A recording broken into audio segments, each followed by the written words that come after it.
the Florida Writer Podcast, a discussion about writing and other things. Hello, and welcome to another edition of the Florida Writer Podcast. I'm your host, Allison Nissen, and today I am lucky enough to have with me Teresa Edmond-Sargeant. Teresa, can you give me a 60-second elevator pitch about who you are and what you write? Thank you, Allison, for having me here, first of all. My name is Teresa Edmond-Sargeant. I am a writer based out of Orlando, Florida. I'm a multi-genre author, so I write short stories, poetry. In my day job is that I'm a journalist for a small town community newspaper, and I am working on coming out with later this year a short story collection. Well, that sounds exciting. So you are a journalist by day and a poet by night. Is that about right?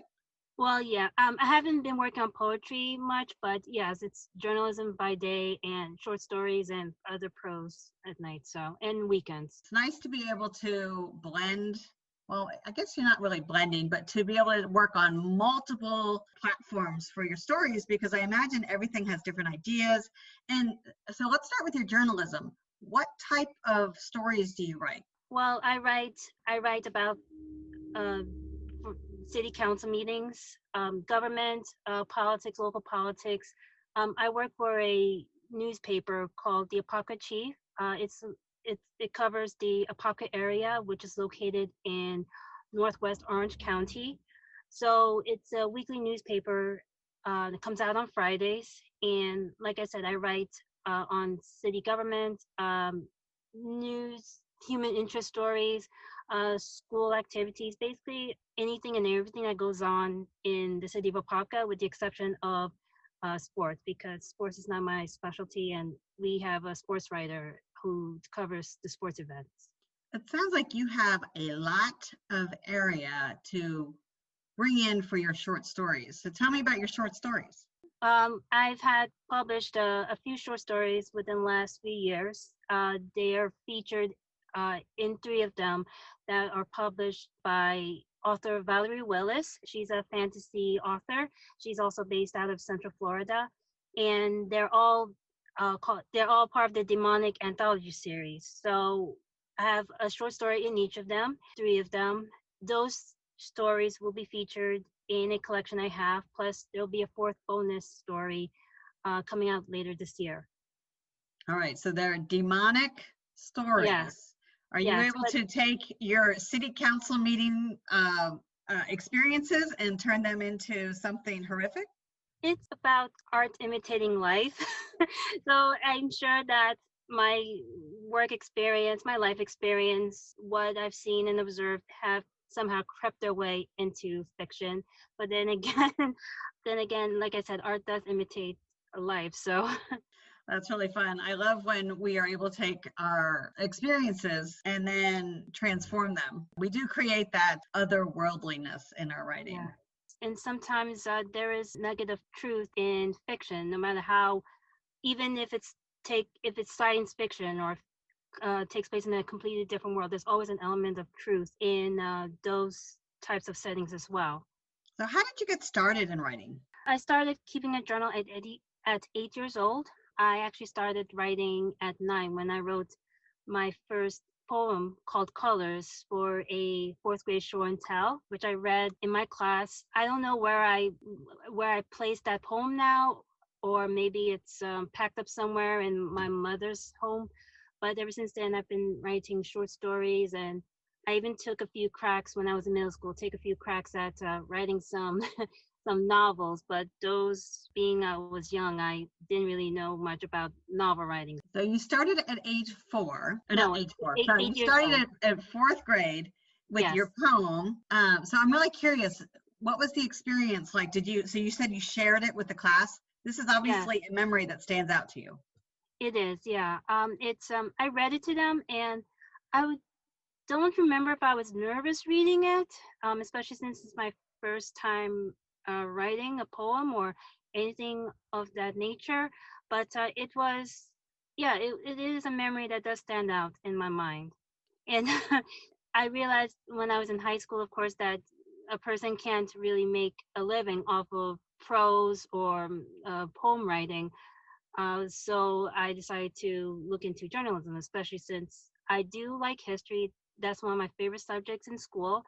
And of course, English. Why not go with journalism? So I wrote for my high school newspaper. And when I majored in college, which was at Fairleigh Dickinson University in Teaneck, New Jersey, I decided to write for the campus newspaper. I have never taken a journalism class, and I've always been curious. So what's the difference between writing prose and journalism? Of course, there's a difference, but there's also similarity in it that there's always a story to tell and there's always a message to tell, no matter, it's not just in terms of writing, but it's in art, in photography, in filmmaking. It's a story you want to tell, to what audience you want to tell that story, and what the message you want your audience to receive. But in journalism, of course, it's about, I know that there's a lot of think about fake news and all that. It's about journalism, about relaying information as it's presented, getting all sides of a story to the audience, to your viewers or your readers, and leave it up to them to make the decision about what to do with that information. And with prose, it's about creating a world, using your imagination, letting it go wild. There's still some sort of element of truth in it to what you want your readers to know. I imagine that you, as a fantasy writer, like to read fantasy. Would that be a true statement? It would be true, yes. Of course, it's not just fantasy. It's also, I like to read love stories. I like to read self-help books. I like to read books on spirituality. I like to read a whole gamut of books. What I like in the stories I read is something that's dark, something that's kind of has a satirical message to it, a social commentary to it, but also something that's witty about it. So yeah, those are the kind of stories that I like to read no matter what I'm reading, pretty much. Do your stories also have wit in them? I would like to think so, but I can't speak for the reader, but I would like to think so. It's very difficult to put humor into writing. I think that some people naturally do it, and then some people really need to work at it, but it's such a great escapism to be able to add, when you have that tension, right? So you're building a scene and it's very tense, and you need to have that little bit of comic relief in there so that the audience can take a breath. Yeah, that's true. That's very much true. So no matter how, I guess, dramatic a story is, there needs to be some sort of comic relief in there. I do agree with that. How do you weave backstory into your writing? It's not easy, and sometimes the temptation is there to infodump, which is to basically lay out all the information there for the reader to absorb. But I understand that's not the way it's supposed to work. It's just a matter of dialogue, of understanding when will be the right time to put the information out there. But first, it's all about trying to set up from the get-go,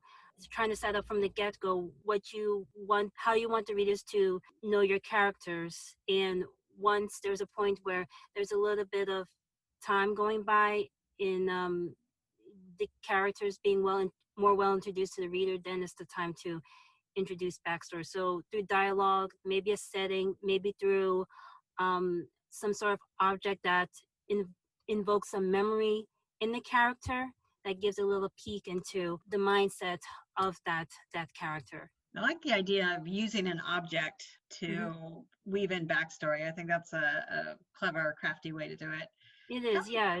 It's all about memories. It's all about connecting something that's sentimental to an experience in your life.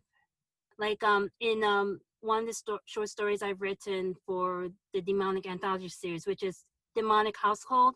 My short story there is called The Lucky Devlins, and it's about a girl, actually a young woman who her father had died. He was a famous author, very much always dominating the bestsellers list in mystery and thriller, and she encounters a book, and the book is one that her father has always talked about, which inspired him to begin his successful writing career. There's a connection there in terms of there's some sort of tension she feels about her father, even after he had died, about the way he had criticized her, the way she felt that he thought she didn't live up to his expectations of what he wanted out of her.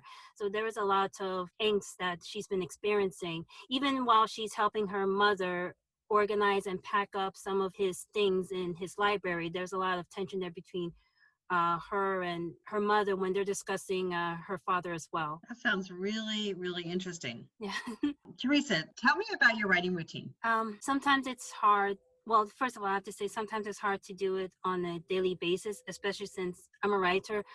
When you're doing it in the daytime, the last thing I want to do is sometimes to write at nighttime. Oh, another 30 minutes of this when I've been at my computer all day writing and gathering information. I set a timer, actually. I write in 15-minute increments because I can't I found that I cannot sit at a table or a desk and write for hours on end. I really need a break in between. So I try to write in sprints. And so I do it in 15-minute increments with a Spotify or a Pandora playlist going on in my ear. It's a matter of working on a writing prompt, or even to continue a scene in a story. Once I finish with a piece of writing, I set it aside and I try to revise another piece, or try to do outlines for another work in progress. So there are days when I try to set up doing a writing, doing a revising, and doing an outlining, and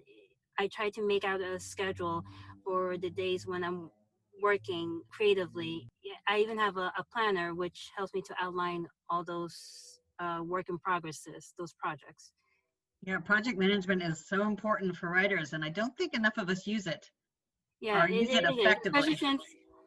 Especially since I'm a very disorganized person. I know that it's really I really need to be. I'm not a naturally organized person, so I really have to focus and work on being more organized. Well, Teresa, this has been a fantastic conversation. How do people get in touch with you? I'm on Twitter, Instagram, and Facebook and it's Teresa E. Sargeant. So that's TERESAESARGEANT.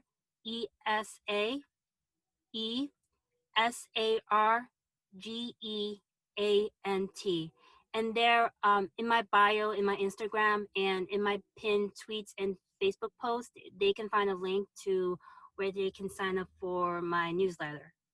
That's awesome. Newsletters are the way to go. Yes, they are. Well, thank you so much. Are you ready to switch to our rapid fire questions? Yes, I am. All right. Do you own a teddy bear? I don't actually. So I'm originally from New Jersey, and the items I have, they're pretty much packed up and away at my mother's house there. So I don't own a teddy. All right. How about a highway or a country road? It would depend. I guess it would depend on my mood. Like, for example, if I really have my mood and circumstances, if I have to, of course, travel to work, I would depend on the highway. But if I want to take a more scenic route to relax and to chill, I would take the country road. So. And that Orlando traffic, it could be either way, right? Oh yeah, definitely. Definitely. I know it's taken me hours, when I say hours, to get from Lakeland to the Orlando airport. Mm-hmm. One time it took 4 hours. Oh my gosh. Which should have been about a 55 minute drive. It was crazy. And so I ended up taking some back roads on the way home, but that was probably about 3 hours. Oh my gosh. It was Christmas time. Let's just call it that. Oh, okay. Okay. We'll say that's what it was. All right. And tell me, should chocolate be a national holiday? Chocolate? Why not? I love chocolate. If calories weren't an issue, I'd be eating chocolate all the time. So. Well, you know, a little bit is good for you. Yeah, it is. Yeah, it is. All right, Teresa Edmond-Sargeant, thank you so much for stopping by. Oh my gosh, thank you so much for having me here. It's been a pleasure. This has been another edition of the Florida Writer Podcast with your host, Allison Nissen. Allison out. Teresa Edmond-Sargeant's short stories have appeared in several publications, including the Demonic Anthology series, Thrill of the Hunt, Buried Alive, and 121 Words. She's releasing her first short stories collection in late 2020. Teresa is also an art, culture, history junkie, shopping enthusiast, and church and community volunteer. She loves her husband and their daughters, who they are raising to be confident and compassionate women. For more information on Teresa Edmond-Sargeant, visit her website at teresa-edmond-sargeant.com. For more information about the Florida Writers Association, visit us at floridawriters.net.